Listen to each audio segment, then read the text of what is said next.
Hello, this is Dr. Wells with Wells Medicine, and I wanted to discuss one of my favorite kinds of therapy today, cognitive behavioral therapy.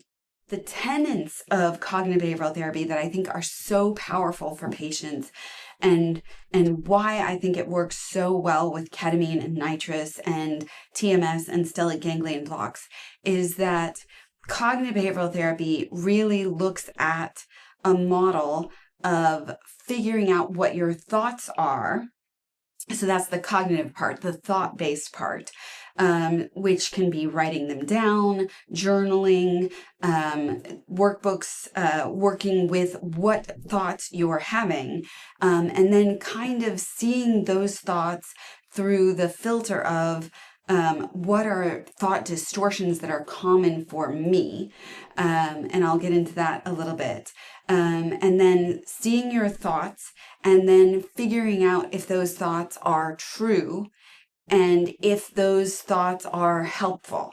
So, for example, a very typical cognitive distortion would be catastrophizing or mind reading or black and white thinking.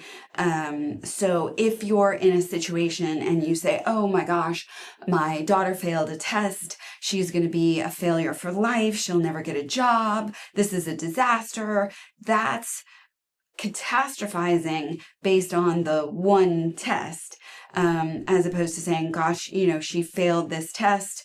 This is too bad. Sometimes that happens. Let's work on what we can do the next time. So knowing what your cognitive distortions are, you can kind of say, gosh, is my response to this situation, whatever the situation is that my cognitive distortion speaking? Is that my catastrophizing speaking? Is that a response that would be called for in this situation?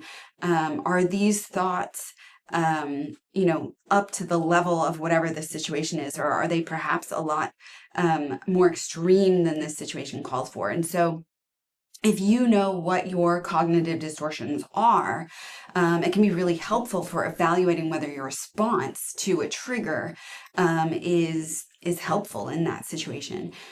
So cognitive behavioral therapy does call for some work on the patient's part, writing down some thoughts every day to kind of see those trends or those patterns, figuring out from a list of typical cognitive distortions what your main cognitive distortions are, and then in situations taking a minute, kind of separating yourself from the situation and thinking, is this one of my cognitive distortions kind of appearing in this situation?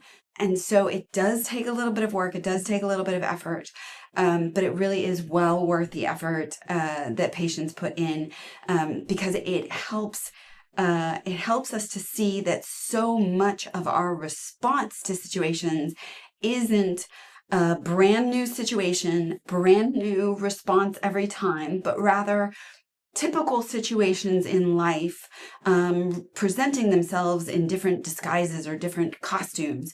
And then our responses are habitual or trained over time based on our past experiences, and maybe figuring out that we want a different habit or a different response to these triggers that are going to keep coming up in different situations throughout our lives. And if we can moderate our responses to those triggers, then we can kind of curate or cultivate a different outlook on those same triggers that are going to be coming up for us. So that's why I love cognitive behavioral therapy. I really encourage people to if you don't have a CBT trained therapist, CBT is one of the more common ones. So it's pretty common to find that your therapist is doing CBT. But if you don't have a CBT therapist, there are some ways to kind of access it. And there are some popular facing books with cognitive behavioral therapy. So David Beck wrote books, and he also does a podcast.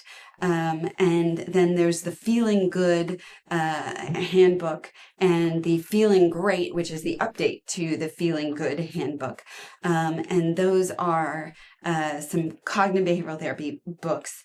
Dr. Aumann's website workbooks, books, and clinic are kind of also in the cognitive behavioral therapy genre.